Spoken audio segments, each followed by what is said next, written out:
Good question. I'm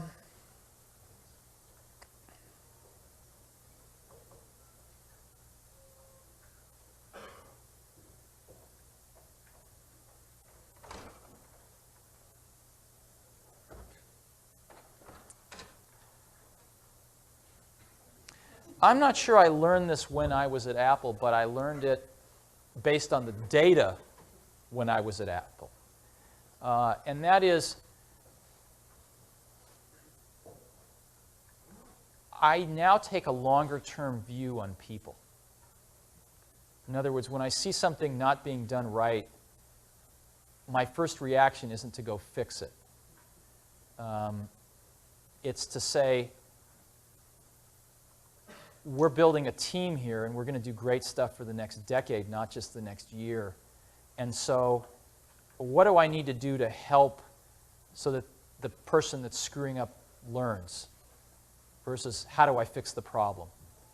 And that's painful sometimes. And I still have that first instinct to go fix the problem. But that's taking a longer-term view on people is probably the biggest thing that's changed. And then I want to ask you about your management style and specifically how do you resolve conflict within your organization? what's our management style? How do we resolve conflict?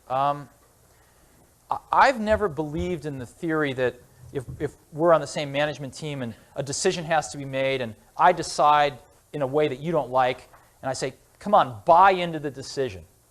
You know, buy into it. We're all on the same team. You don't agree, but buy into it. Let's go make it happen. Because what happens is sooner or later, you're paying somebody to do what they think is right, but then you're trying to get them to do what they think isn't right.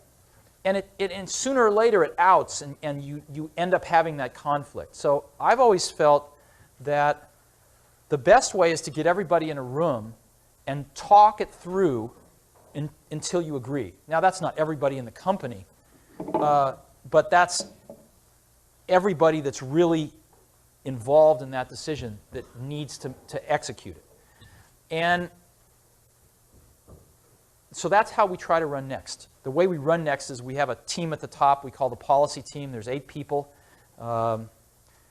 Mike is on it, I'm on it, we have 6 other people on it. And we have 2 things we try to do. One is we try to differentiate between the really important decisions and the ones that we don't have to make. And the really important ones, we work on it till we all agree. Because we're paying people to tell us what to do. In other words, I don't view that we pay people to do things.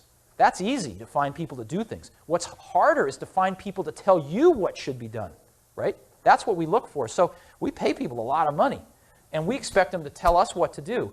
And so when that's your attitude, you shouldn't run off and do things if people don't all feel good about them. And the key to making that work is to realize there's not that many things that any one team really has to decide. And we might have 25 really important things we have to decide on a year. Not a lot.